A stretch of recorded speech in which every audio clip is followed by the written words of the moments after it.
ओम शांति।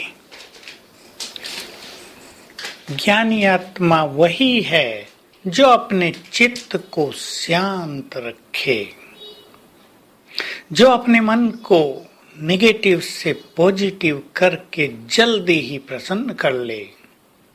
ज्ञानी आत्मा वो नहीं जो किसी नेगेटिविटी के बहाव में, व्यर्थ संकल्पों के बहाव में तेजी से बहती चली जाए। बातें तो आती हैं और चली जाती हैं। परिवारों में भी अनेक चीजें मनुष्य के साथ होती हैं। ऐसा तो नहीं होगा कि जैसा हम चाहते हैं वैसा ही सब करें या वैसा ही सब कुछ होता रहे।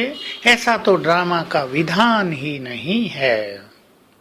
किसी के बच्चे निगेटिव हो गए हैं, गलत मार्ग पे चले गए हैं, किसी के बच्चे माँ बाप से गलत व्यवहार कर रहे हैं, जरा भी सुनते नहीं तो माँ बाप बहुत परेशान रहते हैं। तो हमें एक बात, सत्य बात जान लेनी चाहिए। अगर हम परेशान रहते हैं तो हमारे बोल में प्रभाव नहीं रहता है, तब हमारी कोई नहीं सुनता है, और जब कोई नहीं सुनता तो मनुष्य और इरिटेट होता है और उसकी स्थिति बिगड़ती जाती है। इसलिए कुछ समय के लिए अपने मन को शांत करें, साक्षी भाव अपना लें। सब आत्माओं का अपना अपना पार्ट है। ठीक है, वो आपके बच्चे हैं, आपके प्रियजन हैं, उन्हें अच्छा होना ही चाहिए। उन्हें बिगड़ता देख, उनका पतन देख किसी को भी प्रिय नहीं लगेगा। लेकिन आप इस तरह कुछ नहीं कर पाएंगे। याद रखेंगे, चित्त शांत होते ही परिस्थितियां भी शांत होने लगेंगी।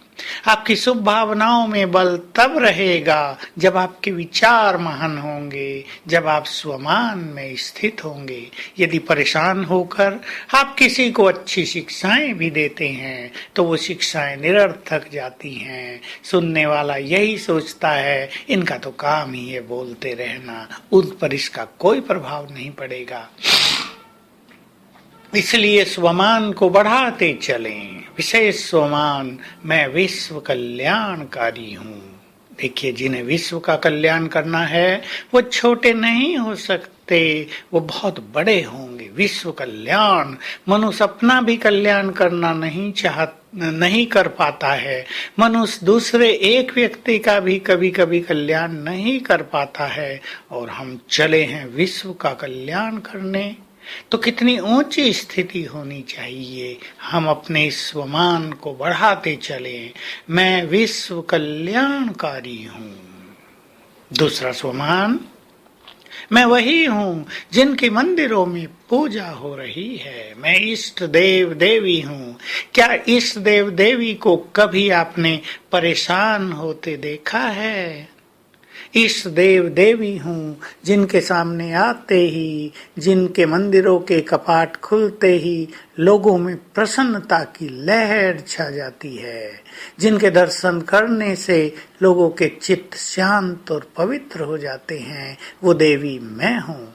इस स्वमान को बढ़ाएंगे तो आपका मन बहुत शांत रहेगा, और ये जो मन में उथल पुथल होती है, जो बेचैनी होती है, चिंताएं होती हैं कि पता नहीं क्या होगा, ये चिंता समाप्त हो जाएगी। आप इस संकल्प को सदा के लिए हटा दें, पता नहीं क्या होगा। ज्ञानी आत्माओं का ये संकल्प नहीं होना चाहिए। होगा वही जो विधि में, ड्रामा में रचित है, पहले से नोंद है, जिसे लोग कहते हैं जो लिखा हुआ है। ऐसा अभ्यास करने से अपने चित्त को शांत रखेंगे, और आज सारा दिन एक बहुत सुंदर प्रैक्टिस करेंगे, और वो है बाप दादा का आह्वान। बाबा को निमंत्रण देंगे परम धाम में, और फिर देखेंगे बाबा अपना धाम छोड़कर नीचे आ रहे हैं, ब्रह्मा तन में प्रवेश करते हैं, और फिर दोनों नीचे आते हैं मेरे पास। बाबा मेरे सामने हैं, मुझे दृष्टि देते हैं, और मुख्य अभ्यास कि बाबा ने अपनी 1000 भुजाएं मेरे सिर के ऊपर फैला दी हैं। बहुत सुंदर अभ्यास होगा। जैसे उनकी छत्र छाया, हाथों की छत्र छाया मेरे सिर पर है और बाबा की आवाज सुने, बच्चे तुम चिंता न करो, इन सब का जिम्मेदार मैं हूँ, मैं सब कुछ ठीक करने वाला हूँ, मेरी शक्तियों में विश्वास रखो। ये अभ्यास हर घंटे में एक बार आज अवश्य करेंगे। ओम शांति।